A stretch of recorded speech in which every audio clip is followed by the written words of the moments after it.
Indie Comics Deep Dive with Mona and Sam. Welcome back, everyone. Hey there. And today we've got something a bit different for you. Kind of a special behind-the-scenes chat, and this is brought to you by our friends at Lenovations Press. That's right. We figured we'd, pull back the curtain a bit, talk about the channel's history, maybe explain where we disappeared to recently.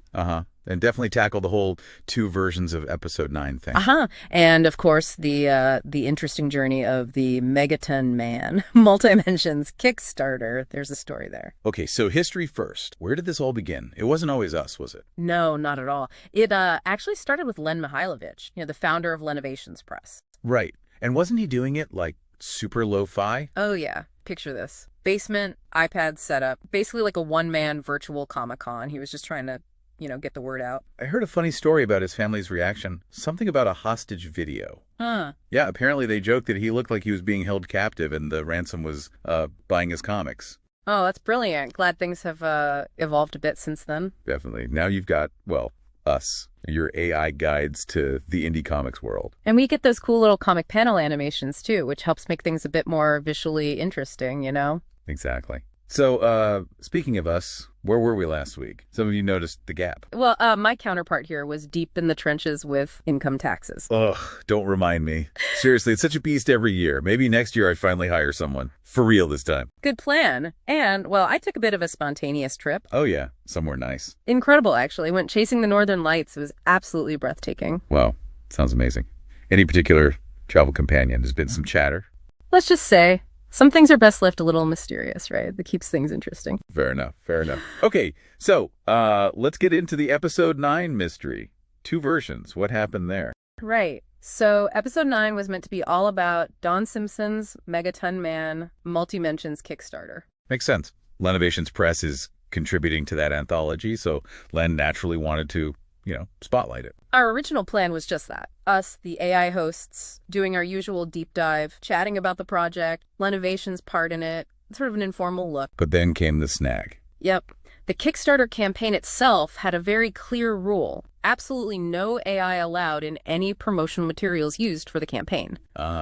So our episode featuring us, AI, couldn't be used by them to promote the Kickstarter. Exactly. Kind of a problem. But Len, he stepped up. He actually recorded a whole new version of episode 9 starring himself. No way. Just jumped in front of the camera. Pretty much. He did mention it took him something like an embarrassing 27 takes to get it right. Wow, dedication. Was he worried about how it would come across? A little, yeah. He apparently joked about sounding like a crazy old man on YouTube. But it worked out okay. Yeah, apparently that version was received really well. Sometimes that, genuine, unpolished enthusiasm really hits home. True. And what was Don Simpson's take on all this? The Megaton man himself. Well, his perspective was interesting. He basically said, look, our show, the deep dive, it's like a third-party review or endorsement. So Lenovations Press wasn't technically bound by the Kickstarter's no AI rule on our own channel. Exactly. We could release whichever version we wanted. It wasn't part of their official promotion. Don even mentioned he quite liked your flattering comments about his work in our AI version, Mona. Oh, well, that's nice to hear. His work is fantastic. So that's the story. So just to be clear, for everyone listening, we are not going deep into the content of episode 9 today. Nope. If you're curious, both versions, the AI one and Len's version, are up on the channel for you to check out. Okay, good. So that brings us to the Kickstarter itself. Megaton Man. Multimensions. That wasn't exactly smooth sailing at the start either, was it? Oh, not at all. That's putting it mildly. Initially, believe it or not, Kickstarter actually declined the project. Declined? It seems like a perfect fit for Kickstarter.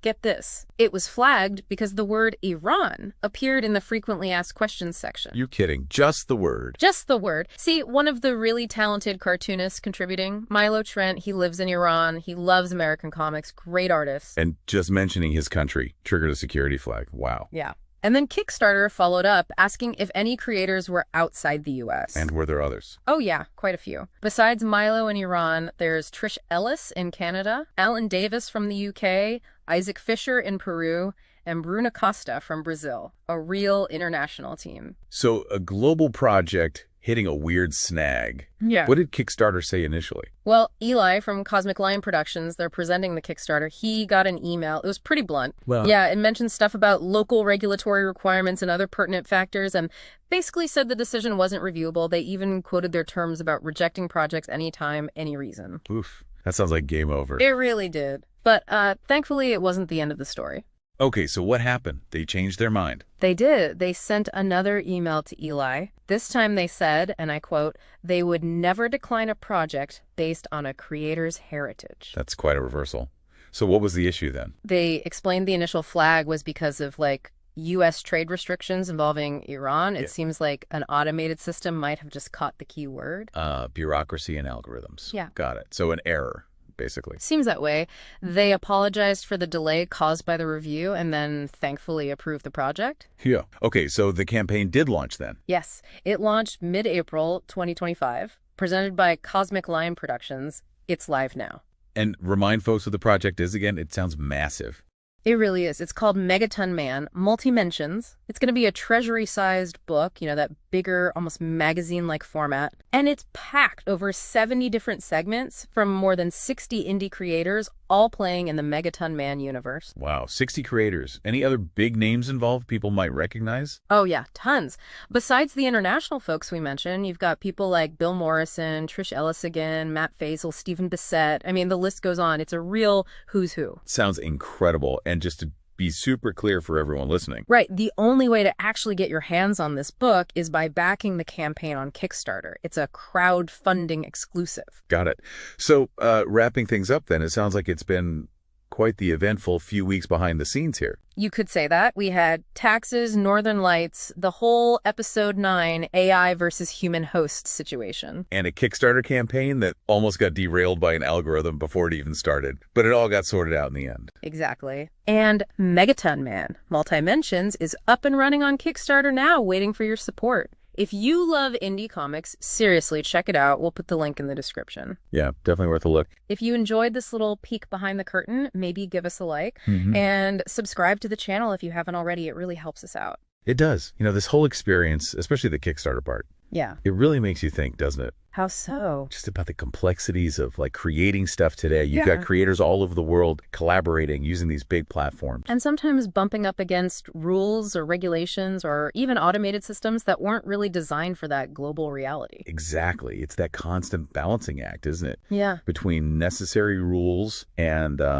just letting creative projects happen freely. Something to chew on, maybe. Definitely something to think about. Okay, well, that's our behind-the-scenes deep dive for today. Thanks for tuning in, everyone. We'll catch you on the next one.